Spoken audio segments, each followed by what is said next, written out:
I'm Karen Fink. For anybody who doesn't know me, I'm the Long Range Planning Director at TRPA. And we have as a guest today at this coffee hour, Jean Diaz. He's the Executive Director of the St. Joseph Community Land Trust. And thank you, everybody, for joining the coffee hour and for using your imagination to have it, have a kind of virtual coffee with all of us, even though we're not at like a cafe or anything. So I'm just gonna, you do, excellent. Yay, here's mine. Um, so I'm just gonna quickly kind of explain the background, sort of what the idea is with these coffee hours, and then I'll turn it over to Gene to talk about his program. So basically, as most of you know, but some may not, because it looks like there may be some new faces, TRPA is in the process of analyzing a set of proposed policies to help the region achieve both its housing and environmental goals. And those policies are part of an initiative called the Tahoe Living Strategic Initiative. And we call this phase of work the Cultivating Community, Conserving the Basin project. And so we brought those proposed policies to our governing board and our advisory planning commission. We had a series of hearings in November, December, January, and February. And then the governing board kind of advanced those policies into the environmental analysis phase. So we currently have consultants that are doing an environmental impact statement, and a public draft of the draft EIS will be coming out in the fall, probably late October, early November for public review.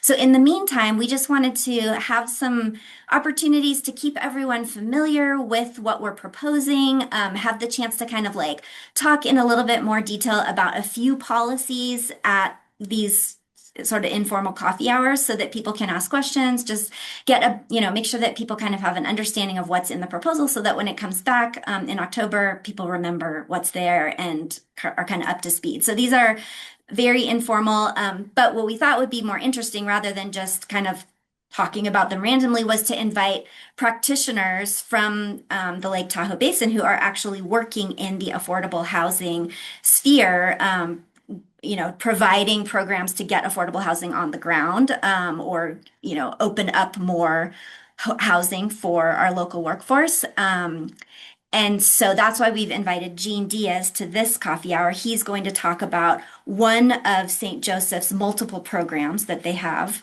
And then through the conversation, we can talk to him about what that project and other projects and programs that St. Joseph has relate to this Cultivating Community, Conserving the Basin proposal. And, it can pretty much be an open discussion. We'll probably let Jean describe the program a bit at the beginning, and then if people have questions, feel free to jump in and I'll ask some questions too, to get the conversation started. With that, does anybody have any questions before I turn it over to Jean? Jean, do you want to go ahead and just kind of introduce the Tahoe program? We invited, as I mentioned, we have many programs, but the one we particularly wanted to hear the most about today is the Tahoe program. So I think I'll just let you tell a little bit about it and then we can kind of have a discussion. Sure. And thank you for inviting me, and thank you all for participating. St. Joseph, up to now, our focus has really been expanding affordable housing opportunities. We're a general partner in the Sierra Garden Apartments and the Sugar Pine Village Apartments, which are low-income rental. We also have provided moderate income ownership homes, and that's new construction. But with the high cost of construction and the length of time it takes going through the entitlement process, we also realized that we were losing a lot of the existing naturally occurring affordable housing stock. A lot of them, these older homes were being bought up, demolished, and turned into McMansions that go from property line to property line as much as they can. So we created the Tahoe program, which is the Tahoe Affordable Home Ownership Enabling Program. And this program has three components.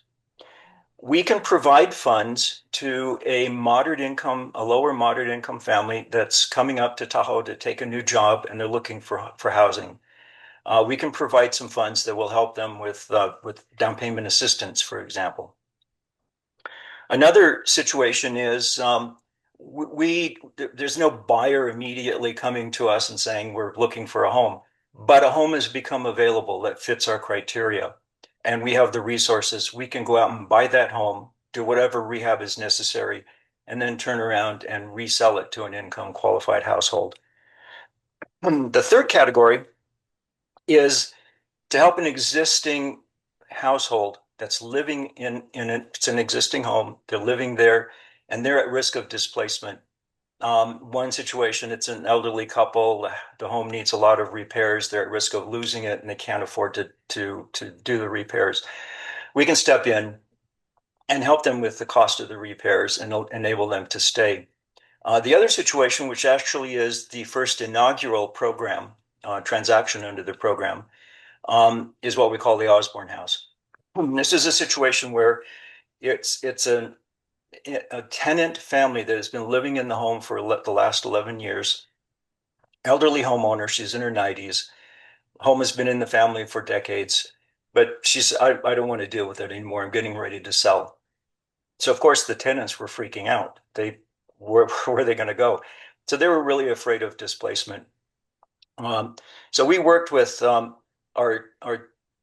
real estate people at Compass and our mortgage broker who deals with community land trust mortgages at New Res, and we put a package together where we provided sufficient funds to cover the down payment for the purchase of the home, plus a share of the rehab expenses. So they're now homeowners using the community land trust model. So, Karen, I don't know if now is a good time if you want me to go into the community land trust model and how that Yeah, makes this home I now think it'd be good permanently to explain affordable. it. Okay. Hmm. So, with the community land trust model and how it applies to this transaction in our first transaction in the Tahoe program, the community land trust retains ownership of the land. We'll own the land in perpetuity. We The homeowners will buy the home. They own the home subject to the 99-year inheritable renewable ground lease. That ground lease has a provision where they can resell anytime they want, but when they sell their home, it has to be sold to another family at the same income level as when they purchased it. So, for example, this family, they're 100% area median income family. So when they go to sell, they have to find another, and we'll help them if they can't find it, another income qualified household to take possession of that home through that resale. So that's a very short synopsis of the community land trust model and how this home will now be permanently affordable using that model, that technique. By the way, the income limit right now changes every year, but we can go up to 120% area median income. We're a 501c3 nonprofit. Right now, for a family of four, that's 148,000 in the Tahoe area. So Jean, can I ask you a question? So Sure. when they sell it to another family, let's say their income is 120% of the AMI when they buy it, do they have to be the new buyer has to be 120% of at that time AMI? Our preference would be it would be the same level, 100%. Oh, Under, 100%. But it's yeah, the adjusted AMI based on if it's 20 years later, it's the yes, adjusted. exactly. So that's a great point, Mimi. So the way that works, at the time of the resale, the AMI level that's appropriate is what the AMI level is at the time of resale. So if it's gone up 10%, their resale price has gone up 10%. So Right. this model actually provides two paths to build equity. One is the resale price will increase as AMI increases. The other is we will only allow fixed rate mortgages. So every time they're making their monthly payment, they're decreasing the principal on that loan, which will increase their equity. So again, they've moved from tenants where every month, every year your rent's going up to now being homeowners where they can build equity. Very good question, Mimi. Well, okay, I'm sorry, that invites more questions, Jean. That's Um, right. and so let's say I'm making these numbers up. let's say the house costs $500,000 and they qualify because they make X amount of money. Mhm, So in 20 years, let's say they go to sell and the house is worth $1 million. mhm. So they can sell it at a market price, but only to No, people who no, they can't. Okay. no, no. The ground lease has a resale formula. I see. I The see. resale formula is based on changes in area median income. I see. So if the median income has gone up 50% during that period of time, that sales price will go up 50%. I see. Okay, got it. Got it. So Okay. the income qualification is separate from the resale Resale value. at Yep. that point. Yep. Got it. Okay. Thank you. Sure. Any other questions so far? Okay.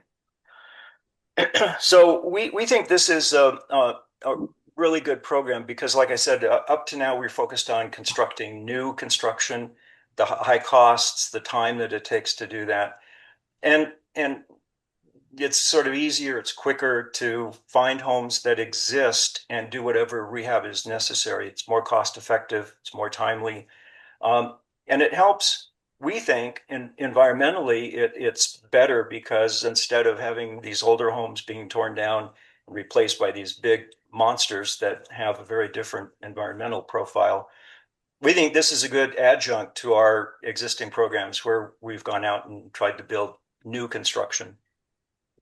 Um, any questions? Nope, Uh, not right. Claire, it looks like Claire has a question. How are you promoting the program, Jean? I know you've had one that's successful. That's wonderful. How's it being rolled out? Well, through events like this, we're talking to all of the different organizations to press the word. We've done press releases. We've just launched our capital campaign. In fact, we got our first significant donation from the El Dorado Community Foundation, and that gets added to the seed money that we've put into the program. So we will be launching a capital campaign. We have launched a capital campaign to generate additional funds. And those funds can come from donors, like the El Dorado Community Foundation and their donor base, the Tahoe Community Foundation and their donor base. In fact, we have a fund set up at the Tahoe Community Foundation for the Tahoe program. Or donations can be made directly, restricted donations could be made directly to St. Joseph. If they don't want to go through a foundation. So we will also be working with public agencies like the City of South Lake Tahoe, the County of El Dorado, Placer County, to see if any of their program funds can be used for this program. When public funds are used, the program can be compatible with deed restrictions. It's sort of interesting. The first transaction, there are no public funds, so there was no deed restriction. And people at the city were saying, how could this get done without us knowing about it? Well, because we didn't provide any resources, we did it ourselves. But if public funds are made available, we are compatible with deed restrictions. Our Riverside homes and the Talac home were built on property donated by the city of South Lake Tahoe. Those have deed restrictions on them. The 99-year inheritable renewable ground lease goes well beyond a 55-year deed restriction, and we are there to steward the resale provisions to be sure they remain permanently affordable. So in a way, we think it's a much more robust than just having a deed restriction. Let's see. Nick has his hand up. I did just have one clarifying question on the deed restriction, and then we'll go to Nick. So there's not a deed restriction on it now, but the terms of the ground lease, in a way, are like a form of restriction. And could you just talk about like how St. Joseph monitors that? Like the sale goes through you, right? Like they couldn't just sell it on their own. Like could you just talk about your involvement in the I think you mentioned it, but just maybe touch again on this, how you're involved in the sale and checking the next household. That is right. The ground lease requires any resale goes through us. In fact, we have an option to repurchase the home. For example, I mean, theoretically, they could go out and find an income qualified home buyer, and then we qualify them to be sure they are indeed qualified and help them through that resale process. But we also have an option to repurchase.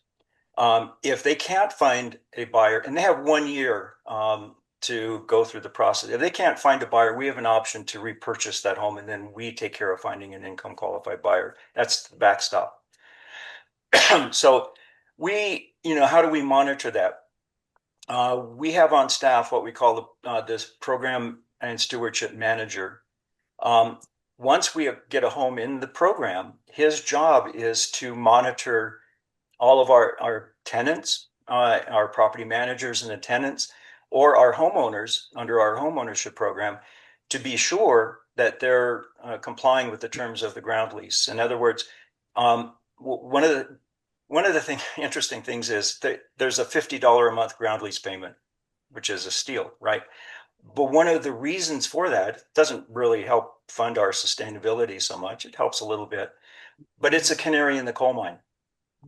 If our homeowners are getting into financial problems, one of the first areas we're likely to see it is we're going to get delayed, missed ground lease payments. So that's one of the things that our stewardship manager does is monitor the ground lease payments, monitor improvements if they want to improve the house. The last thing we want is somebody to get into this small home and all of a sudden do some major rehab and expect to get the money for to recapture the cost of the new construction. So there are also provisions that deal with repairs and improvements to the home once it's in our program. And again, that's part of our stewardship process. Okay, thank you. Nick, you want to go ahead? Hi, Jane. Yeah, thanks for the presentation. I'm curious if maybe could you give some examples of just the types of numbers that we might be dealing with to help me wrap my head around what the experience might be like for someone who's interested in participating in this program? For example, if you're buying the house and not the land, I'd imagine the price of that house would be less than market rate or less than you'd normally pay for a house. How much are we talking about? How much would it cost somebody? And would you be getting a traditional mortgage for that payment or doing financing through the land trust? Yeah, good questions, Nick. Probably the best example that I can think of off the top of my head is our Riverside project. We constructed two two-bedroom homes and one three-bedroom home on land that was donated by the city of South Lake Tahoe. When we finished, now, and remember, the resale price is set based on income qualification. So the Riverside projects, the income level was 120%. So that price had to be set so it's affordable to a family earning no more than 120% of area median income. And there's a formula that goes into that. So their monthly payment, mortgage payment, maintenance, estimated maintenance costs, estimated property taxes cannot exceed 35% of their total income. So that's how that resale price is set. So in the case of the Riverside, the three-bedroom home, it was appraised, the fair market value of that home was over $900,000. They were able to purchase that income restricted home for $510,000. So that's the kind of discount that we see with this program. And so did they have to put down maybe $100,000 down payment or something like that and then pay off the remaining balance with like monthly mortgage payments for 30 years or something like that? Yeah, they like I said earlier, we will only allow a 30-year fixed rate mortgage. We don't want them to do any crazy, floating interest rates. We don't want them to do a 100-year mortgage. The 30-year fixed rate mortgage is sort of the sweet spot to help affordability and help them build equity. We want to be sure they're building equity. So we work with NewRez. NewRez is a mortgage lender who is experienced providing loans, mortgages for community land trust projects throughout California, throughout the Western United States. So it is It is an unusual animal. Not all mortgage companies are comfortable because they aren't knowledgeable about the community land trust model and how it works. But we use NewRez because they're very familiar and they've done pretty much all of our mortgages so far. So there is a 30-year mortgage. And again, that P&I goes into that income affordability equation, right? So that's why the fixed rate also, the fact that it's a fixed rate mortgage also helps that calculation a lot. Are you still have questions, Nick? Yeah, I think that that's helpful for me to wrap my head around just understanding how it works. I do have some concerns. I just so say you buy a house for $510,000 and then you're only able to sell it for a kind of modest appreciation 30 years later. Um, you're tying up a lot of your own savings in the value of this house that might not appreciate as well as other investments. It seems like perhaps you might be holding back those occupants from other sort of opportunities for a kind of wealth accumulation.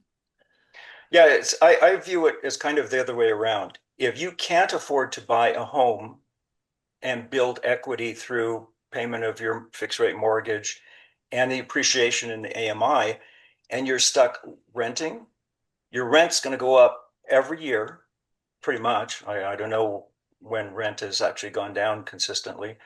That's negative equity. So we're talking about a population that couldn't really otherwise afford to become homeowners and the ability to build equity. So if you can look, if you have enough money, enough resources to go out and buy a home without our program, that's what you're going to do. That would be the rational thing to do. This program is for people that are stuck renting that want to become homeowners but just can't do it in the marketplace, and they're income qualified, they're local workers, they work in the local tourism industry or the resorts. They couldn't afford to buy a home without this program. But if they could, they do. I would not recommend that anybody buy this program if they can go out and buy a fixed rate, I mean, a market rate home. But I will say there are experiences where the market rate homes can depreciate very quickly in certain market conditions. You can actually lose money in a market rate home. With this one, it's slow and steady. You don't have the same possible appreciation with the fair market rate home, but it's slow and steady growth of your equity. Yeah, thanks for the explanation. Okay, thanks, Nick. I see there's a question in the chat from Aria. She says, how does a family or an individual apply to be a part of this program? Yeah, to contact us, and we can put my information in the chat box. Our phone number is 775-580-7514. We don't always have inventory. Like right now, we don't have anything for sale. There are, of course, Sugar Pine Village and Sierra Garden have rentals. But for ownership, we don't have anything in the inventory. We're looking to build out. We desperately would want to build more.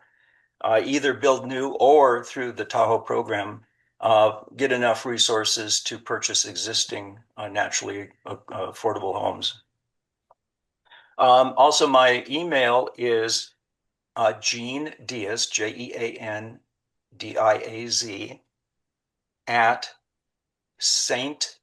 Joseph CLT.org.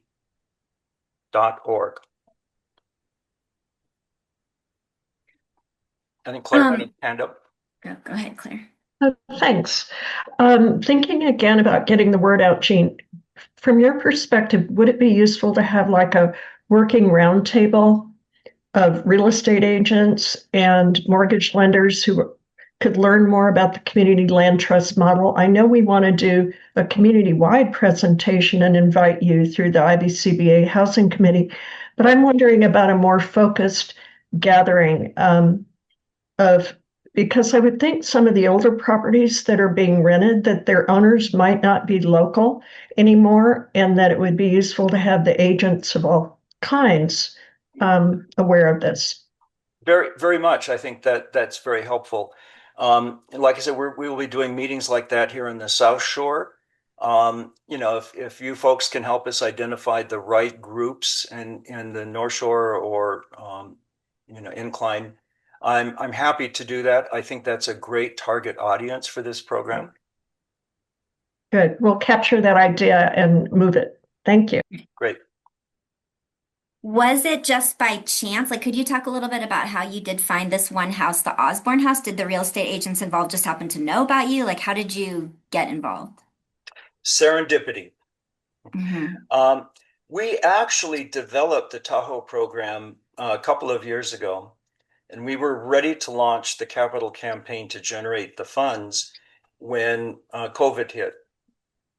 And, those of you that live up here remember what happened when COVID hit. All of the San Francisco refugees came up here, and the market got even crazier than it was. So we realized that it just wasn't the right time to launch that program. When we finished the Riverside project, our moderate income ownership project, and the costs and the time it took to get that project to completion, I said, maybe this is the right time now to launch the Tahoe program. So I sent an email to Jill Teakle at Compass, who helped us develop the program, and said, I'm thinking about launching the program. I think this might be the right time. What do you think? And she said, well, what great timing, because I happen to have a client that is in this situation that might be perfect for this program. And indeed, it was. So it worked out very well. It was very serendipitous. And I think it's a good example of how the program can work. Cool. And could you talk a little bit about the actual costs, like the costs to St. Joseph per house, sort of, for this project, and maybe talk a little bit about the renovation and rehab that had to take place, and like, was that obligatory or was that optional? Or if you could talk a little bit about the cost, Sure. that would be great. Sure. This home, it happened to be, a reasonably priced home in South Lake Tahoe, to the extent there is such a thing. So the economics worked out fairly well. In total, we are contributing about $110,000, $120,000 to cover the acquisition and a share of the rehab expenses. We've had inspections done. We came up with the list of required improvements that are going to have to be done. And it's in phases. Phase one were the really critical things, and then phase two are the ones that are not so critical but important that we wanted to be sure get done. So those are in the contract. Those are part of the transaction.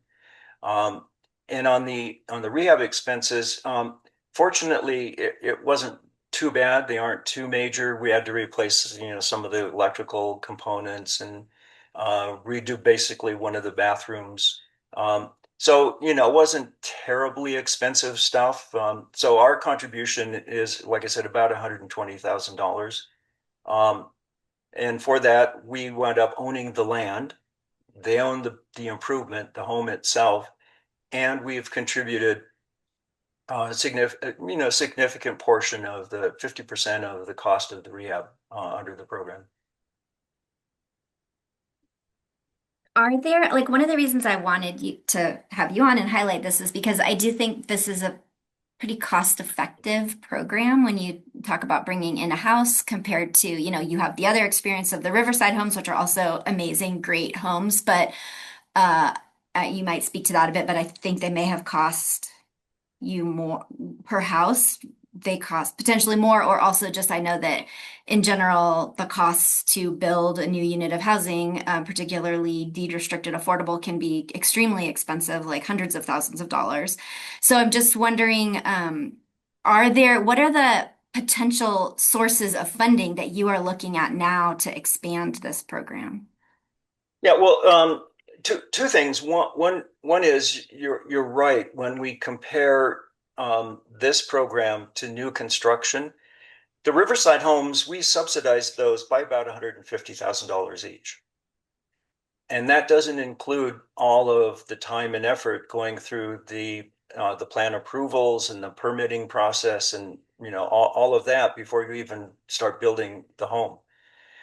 So, like I said, this transaction, our contribution is significantly less than the 150,000, including some portion of the rehab.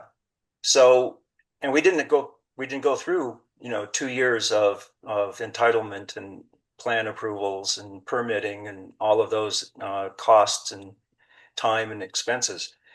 So it does seem like a much more efficient way to Mm-hmm. get homes into the community land trust permanently affordable portfolio. They're older homes, they're smaller homes typically, but they can be, especially, if we can help with the whatever necessary rehab, it can be a very valuable addition to the community rather than losing what is naturally occurring affordable housing now and having it potentially lost to McMansions that replace it. Okay, it looks like there's another hand up. I can't Nick. see Yeah, it. that was me. Yeah, Yeah. Nick. Again, Okay. I'm kind of curious about the finances from the perspective of the home buyer. You're mentioning for the other homes, say it's like a $900,000 home that ended up they were able to end up getting for $500,000. How, how do those numbers look like for this number, keeping in mind that subsidy that you just mentioned? Yeah,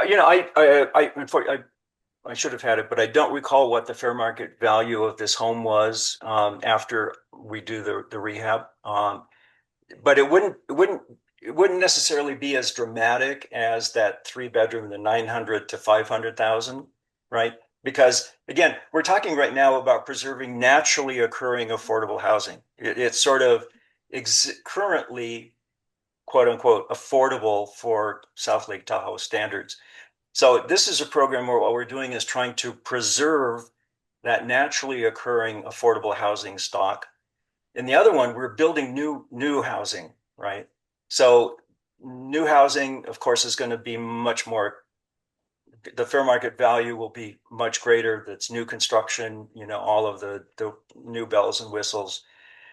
So you really can't do an apples to apples comparison from new construction to the Tahoe program. Totally. I think that makes a lot of sense. That aligns with my intuition. And so I'd expect that perhaps the like discount might be smaller in this circumstance. And I'm interested to compare it to the like a baseline of just say a cash transfer, right? If you were to just give $110,000 to somebody, um, would that with a lot less effort involved, right? Is that the same sort of discount that we're talking about here in terms of making home ownership more accessible? Well, that would not be consistent with our mission. I mean, there might be programs that say, there are first-time homebuyer programs that say, "Hey, we'll give you $100,000 towards down payment." But our program, what we want to do is get these homes into the community land trust portfolio so we can make them permanently affordable. So we look at this as a one-time investment that is going to make that home permanently affordable through several generations of homeowners going forward.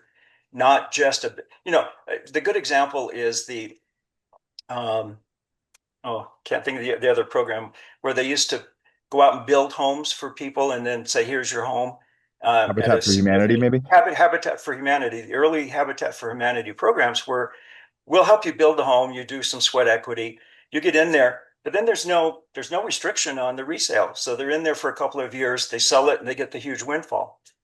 That's not us. We do not want to do that. Our investment, we want to do a one-time multi-generational investment in that home.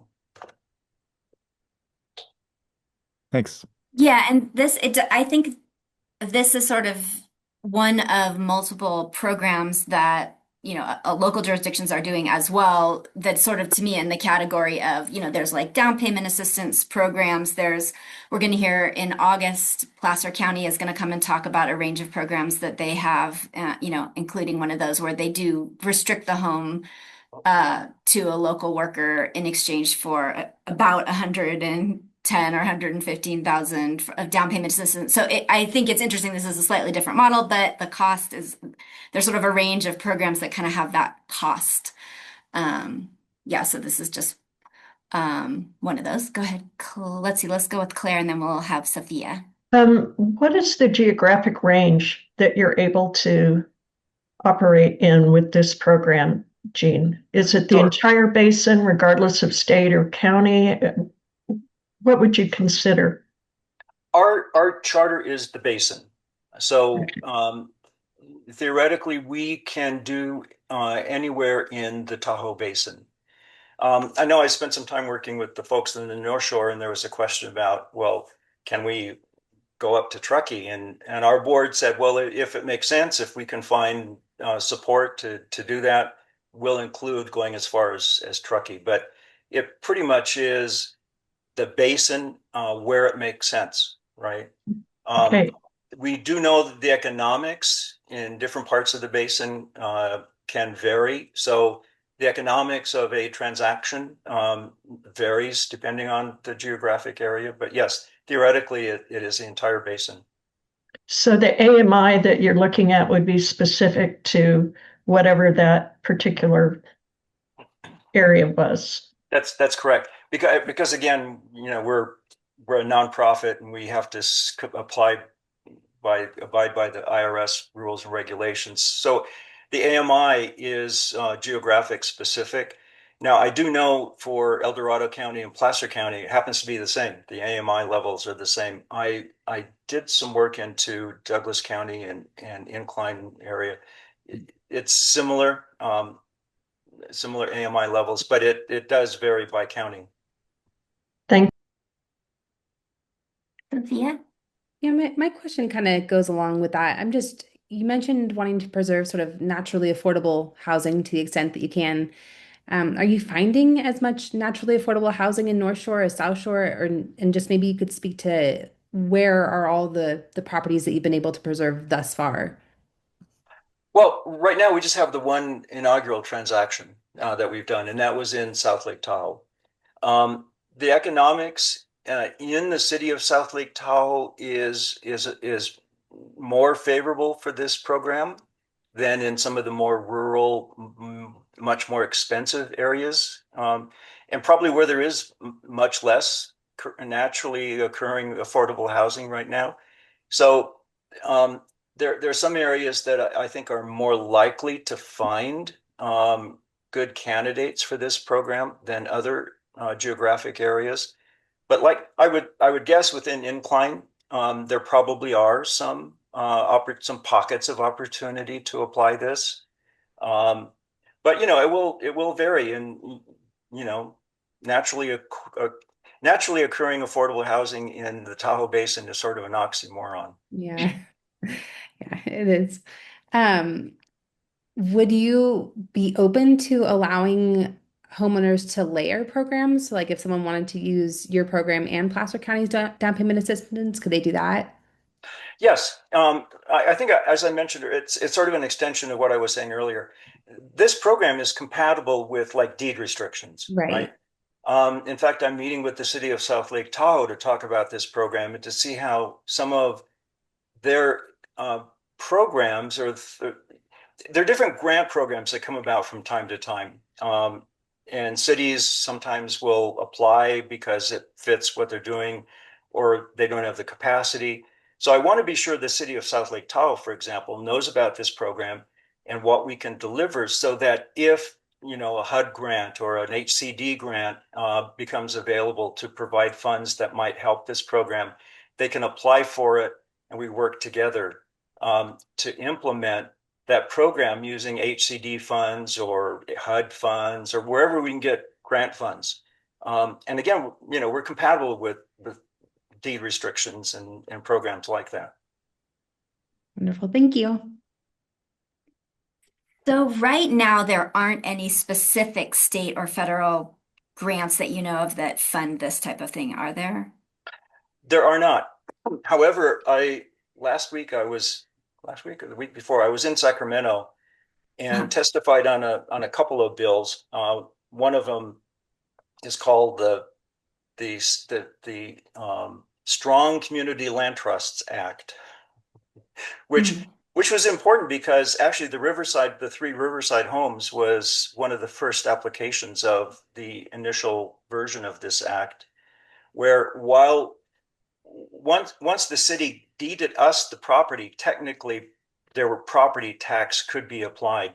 But the bill said for bona fide community land trusts, the property tax would not be imposed until construction was complete and the home is sold. And then it had to be based on the restricted sales price. So that's coming up for renewal. So I was there to testify on that. At the same time, we were testifying in support of SB 1091, which is to provide funds, anti-displacement funds, for programs where our inaugural transaction under the Tahoe program would be a great application for funds under this program. We help this family avoid displacement. So there are things afoot to Mhm. try, but it's tough. There's a lot of funding. Even there, it's very competitive, but there's a lot of funding sources for low income rental Yeah. projects. But moderate income is sort of a stepchild. There's just not a lot of funding for moderate income programs. So, we provide our funds that we generate from our projects. We look for grants, we look for donations, um, wherever we can get money to support our programs. Okay, yeah, and there is on the Nevada side, there's the Nevada Attainable Housing Account, I think it's called. And I'm interested to see, they just released a report that we'll probably link to in an upcoming e-news about how they spent their funds in 2025. And they didn't spend, it doesn't look like they spent any on this type of program, but the funds seem fairly flexible. So I'm curious whether that fund could be used for this. Yeah, Um, we will be looking at all possible sorts of funding. yeah. Cool. Well, I want to make sure that we tie this to some of the like policies that are proposed in the Cultivating Community, Conserving the Basin project. So let's turn to that for a little bit, and then I think we'll still have time for more questions after that. But um, we do have, so what you described of the renovation, you mentioned earlier to me, kind of before the phone call started, that a lot of that was just done. You didn't need a TRPA permit for that. It wasn't big enough.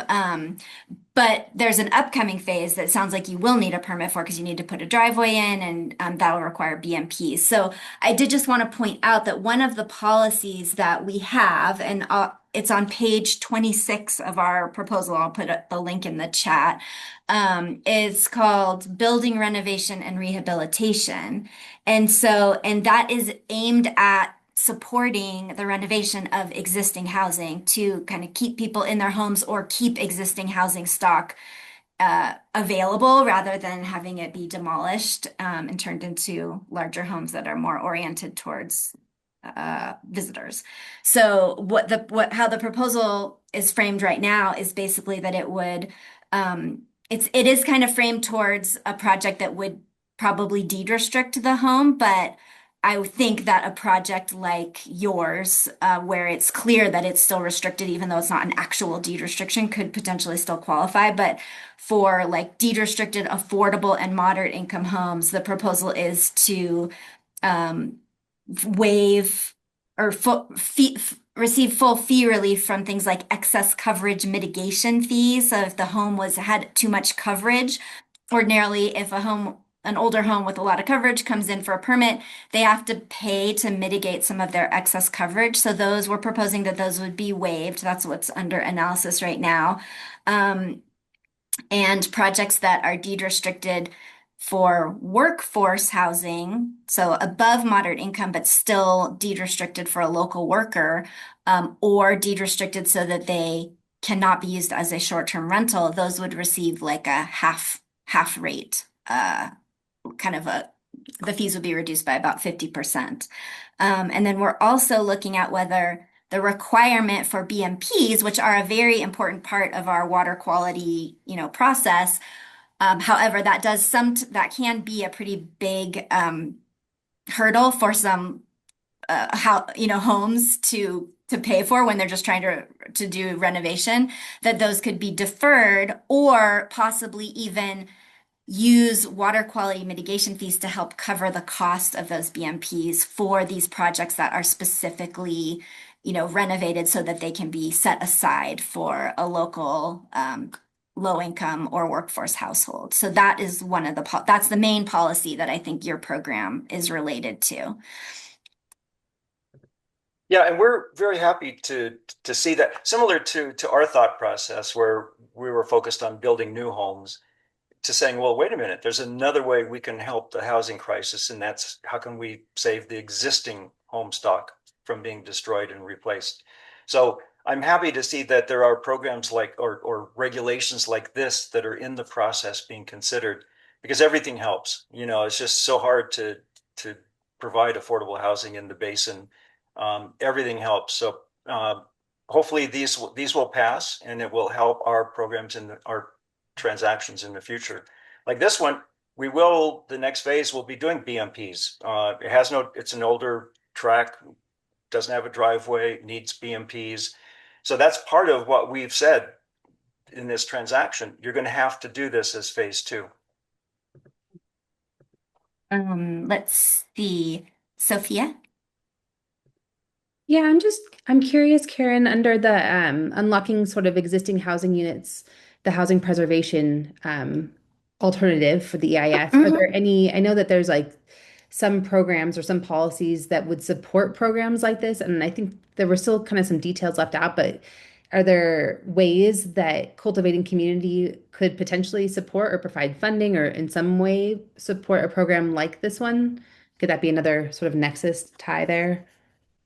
Yeah, so thank you for bringing up the alternatives. That is another thing that I did just want to mention is that I just put a link to the proposal in the chat that was advanced by the TRPA Governing Board for environmental analysis. And when we do environmental analysis, we need to analyze different alternatives. So we are analyzing 3 different alternatives. We have a no project alternative. That means we would rely on the current strategies that we have for housing and commuting to provide housing for people. And then the proposal that I put a link in the chat, that's called the Housing Forward proposal. So that focuses on a range of policies and strategies to both incentivize,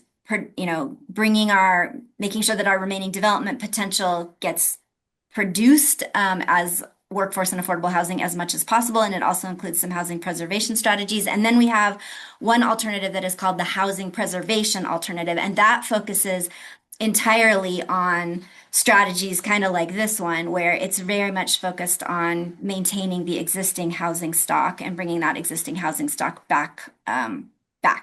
And so we are looking at, so TRPA, as we've mentioned before at governing board meetings, TRPA does have kind of a limited ability to kind of get local most of these programs would have to happen at the local level. Like TRPA is not a taxing authority, so we don't have the ability to generate funds except for mitigation funds.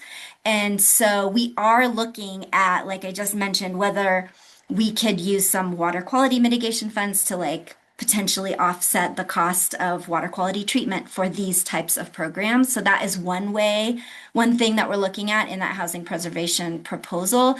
We are also looking at whether TRPA could potentially have some, policies where a local jurisdiction, we'd say, hey, you don't get to do you don't get, allocations, or there might be some limits on potentially, the ability to do more short-term rentals if you don't show us that you've done some of these housing preservation policies.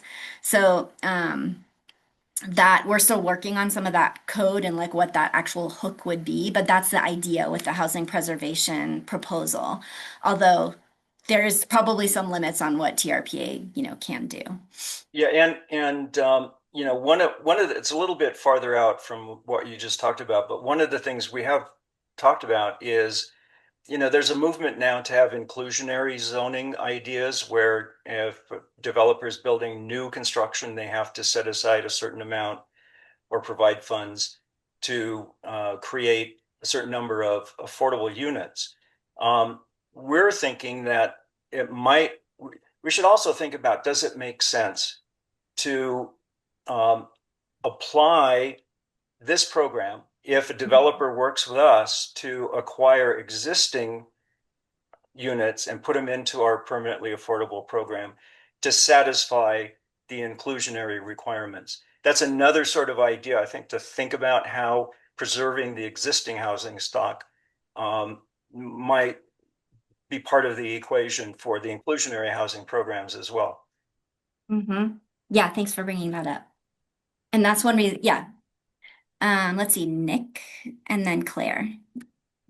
Yeah, a quick comment and then a question is, Karen, I just wanted to say I really like that idea of using water quality mitigation funds to support affordable housing for doing water quality mitigation. It seems like a good use of that fund. Um, and Jean, you were mentioning a little bit about improvements, and I think that you um, touched on this earlier in the presentation, but I'm curious about that element of working on your own property, right? If you wanted to replace the roof, in another 10 years from now, or you wanted to add solar panels or improve the insulation in the windows, various things that kind of often Yep. people justify the cost of that sort of renovation by Right. the growth in value that they might see when selling the home. Is there a Right. mechanism beyond sort of the original rehabilitation when you purchase it, but is there a mechanism to kind of recoup that investment over time?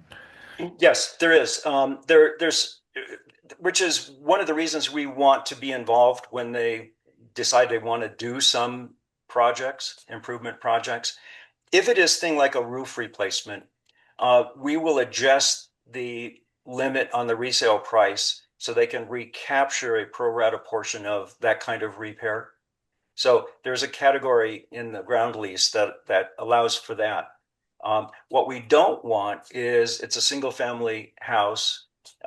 We don't want them to turn it into a 2 or 3 story house, very expensive, and expect to get a return, because that's not part of our mission. That's not part of why they bought this house, right? If they want to get into a 2 bedroom home, they can sell it under this program and take that money that they've built up and buy a market rate home. Got it. Thank you. Let's see. I'm gonna go to Claire, but while we're doing that, I'm just gonna share my screen just so that I can give you guys a visual to look at, and just point to the project alternatives that we're considering, and I'll come back to that. So let's go to Claire. You're still muted. I'm thinking particularly about Kings Beach, where there are many of these old mom and pop motels that are being converted into what are essentially tiny homes. They're like what used to be little vacation cabins, many of them on the same, I would assume, same ownership, um, same plots of land. I'm wondering if this program applies at all to those, what essentially is kind of multifamily um, properties. Well, technically, this program is designed to be moderate income ownership. So that's really what we're trying to focus on here with this program. It doesn't mean that we can't look at other ways of expanding permanently affordable home ownership opportunities. You know, we're open to looking at different ideas, different solutions. For example, not all community land trusts partner with for-profit developers to provide low-income housing, but we do, because we think that's a great way for us to participate, ensure that those projects are indeed quality homes, that they are permanently affordable, and the revenue that we generate by partnering in those projects we use to subsidize our other programs like this program. So we're very open to looking at different ideas. We do have, we have a mission statement. We have a decision tool that helps us decide what types of projects we get into or don't get into. But we're open to looking at different ways of preserving and expanding permanently affordable homes, either rental or ownership. Thank you. It just seems like, in a way, we have these legacy tiny homes that are falling into great disrepair and yet could provide housing options for folks with low to moderate income. Thank you. Cool. Let's see. I did just put this slide up. So I just wanted to draw people's attention to this so that you can see what I was talking about. This just has a highlights of our environmental analysis, and it talks about the three alternatives that we're analyzing: the no project, the housing forward, and the preserve existing housing. So those are the alternatives that you'll see. We're almost out of time. So before we wrap up, I just wanted to see, did anybody else who didn't get a chance to talk have a question or a comment?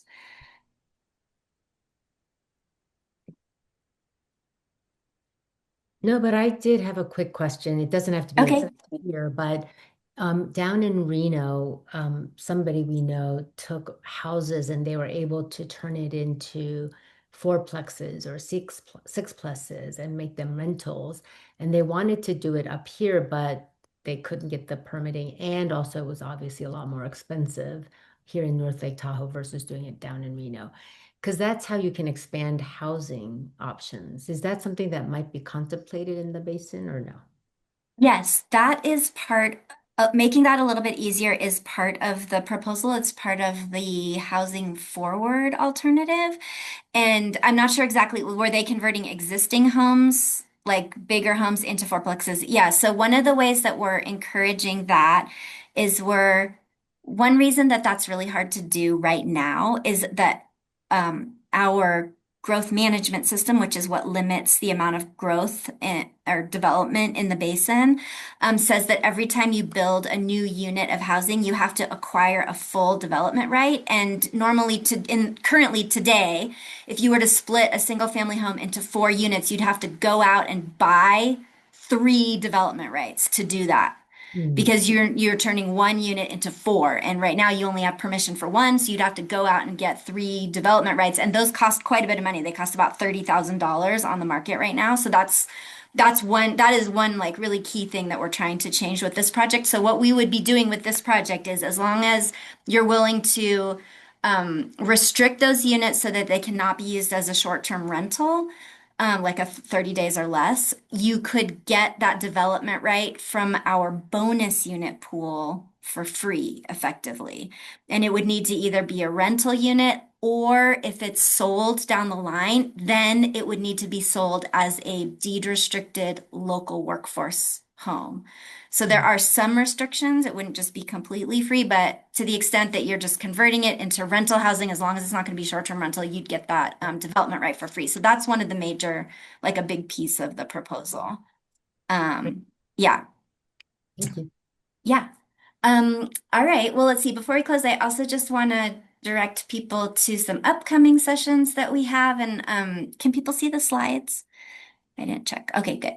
So on July 22nd, Jacob Stock, who's the program lead for the Cultivating Community, Conserving the Basin project, he's actually going to give an informational presentation to the governing board on the alternatives that we're analyzing in the environmental analysis. So that's kind of a follow-up on some of the public input that we heard through our environmental scoping process. And then on Friday, July 31st, we're going to have another session like this with Erin Casey, the executive director of the Tahoe Housing Hub, and they're focused on helping people build accessory dwelling units. So we're going to hear from her about what are the challenges and successes, and again, how it relates to the Cultivating Community proposal. And then on Thursday, August 20th, we're going to be hearing from Placer County. They're going to be talking about their range of programs that focus on protection of housing, similar to what Jean was talking about today, preservation and production. And again, we'll link it to the Cultivating Community proposal. And all of these, you can find the sign up and more information on tahoeliving.org. And then I'm going to put our housing@trpa.gov email in the chat.